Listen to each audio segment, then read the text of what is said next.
and today for the Snowboard Guide, we're back with a review of the GNU Wagyu.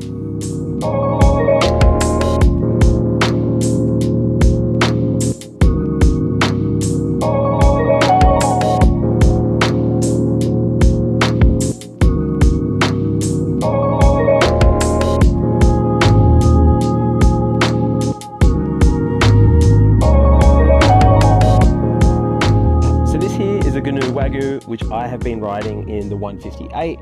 The GNU Wagyu comes in three sizes. It's a 155, a 158, and a 161.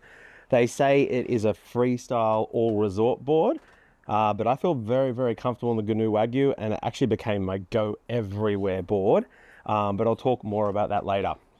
So I have been riding the 158 and looking over it in a little bit of detail. 158 long. Nose and tail widths are identical at 29.5. Waist width is 25.5. And it has a slightly set back stance. And if we're going to stay in centimeters here, 1.25 centimeters or half an inch. Looking over the GNU Wagyu, I thought it was just a natural camber board. But they're saying it has a C3 camber, which is camber, mild rocker through the middle, and camber. But I actually, before I had a look, I actually just thought it was a cambered board and was one of the reasons I liked it so much. Really nice side cut, natural camber. There weren't too many tricks or gimmicks of the board. And I think that was one of the reasons it's actually really appealed to me. So I actually rode the GNU Wagyu across the Australian season. I got it very early on and I held on to it till the dying moments. I probably should have done this review a long time ago. You'll see footage, obviously filmed in Australia, riding during the Australian season, but I'm filming this now a little bit later after the season, kind of like, don't know why, just held on to the board, really liked it and wanted some kind of time to consume my thoughts and feelings about it. But yeah, I rode this absolutely everywhere. If you're familiar with Australia, we've got a bit of everything, bit of power, bit of slush, bit of ice, bit of park. You know, I'm an intermediate kind of rider, like going all around the place. As I'm getting older, getting a little less freestyle, a little more carvy. And there wasn't too much this thing couldn't do. There's a bit going on with the base, and the board as a result was super fast. We have a thing in Australia called the transfer bank slalom. It is a bank slalom race. Went in it this year, riding the GNU Wagyu, and I beat Brian Iguchi by 1 place. And I reckon it is as a result of the GNU Wagyu. My numbers weren't that great, but they were better than Brian Iguchi. But anyway, I was pretty happy to walk away with that. But anyway, the board felt really fast. So anything from like racing, carving, even some little jibs and jumps and getting in the park, the thing felt absolutely epic. It's funny because I first saw, so the GNU Wagyu I think is a pro model of Cummins and Jadyn Chomlack. I hope I haven't got their names wrong. Some Whistler kids, and I actually haven't had a board backflip on me as much as the GNU Wagyu. So I remember last season I was in Whistler and I saw one of these coming down the stairs. And I don't know Jadyn or Canon, but it was one of them. And he had this board, it was all sticking up with their sponsors. And I'm like, that is one of the worst graphics I've ever seen. The meat on the bottom and this shiny burgundy top sheet. Funnily enough, after owning one and riding one, it is not only one of my favorite boards I rode this year, it's actually one of my favorite graphics. It just grew on me. I don't know why, but I do remember initially seeing it going, oh, that is a bit interesting. But yeah, a pro model for those guys for park, freestyle, and all resort. But I really feel that this could go absolutely anywhere. Like I said, Australia has such variable conditions where we're getting some power days, some slush days, ice days, park days, bit of racing, and there wasn't too much the Wagyu could not do.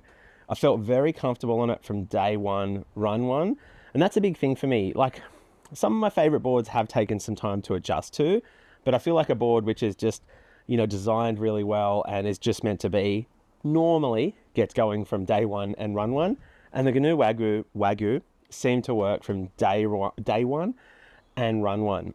We've put a few reviews out from Mervyn, from GNU and LibTech, and this is my first year checking out GNUs and LibTechs, and I was frothing. The flex in this board felt just really nice. Whatever I wanted to do, it didn't feel like it was trying to fight me. Where I wanted it to be soft and I was in the park, it felt like it was soft, and where I wanted it to be stiff and be fast, it felt like it was stiff and fast. I don't know if that sounds silly, but it just felt like a really well-designed board that kind of did absolutely everything. In the Wagyu, I rode the bent metal transfer binding. I've ridden this across all the Mervyn boards I've ridden this year. the transfer binding, and I've really enjoyed them. At first I wasn't sure because I hadn't ridden a bent metal binding before, but everything feels really high end. Straps feel really good. They've got good flex across like your toe cap. Ratchets feel sturdy, and you know, the high back with the aluminium cup, not too soft, not too stiff. I don't like a really stiff binding, even though I'm a bigger, heavier guy, and I don't want a really soft binding either. So definitely felt right in the middle, from park to PAL to carving to racing. The transfer binding has felt absolutely epic, and I've really enjoyed it. Like I said, the straps all feel good. They feel quite luxe, quite high end. They never felt dodgy. They never gave way. And I like there's just some simple things for like adjusting the high back. They give you this little square that you can just kind of turn 4 different ways, and it gives you 4 different forward leans. I don't actually use forward lean, but I know some people do, and it's a really simple adjustment tool for putting forward lean on your binding. So if you're checking out the GNU Wagyu, a board that goes everywhere, and you want a binding that goes everywhere, I would also check out the bent metal transfer binding. Overall, the Wagyu has been absolutely epic. I wasn't sure about it when I saw the graphic. I didn't know it was my kind of board, but the thing was super fun. So easy to ride from run 1 on day 1. Worked everywhere, jumping, park, racing, carving. There wasn't too much I couldn't do. I always felt in control. It didn't take any adjusting or getting used to. The flex was just really nice. It felt like it did everything that I wanted to do. Never felt out of control. It liked riding at speed, stomped landings. I absolutely loved it. I want to thank the guys at GNU in Australia for the opportunity to check it out, and I hope you get a chance to check one out too. Thanks so much for watching.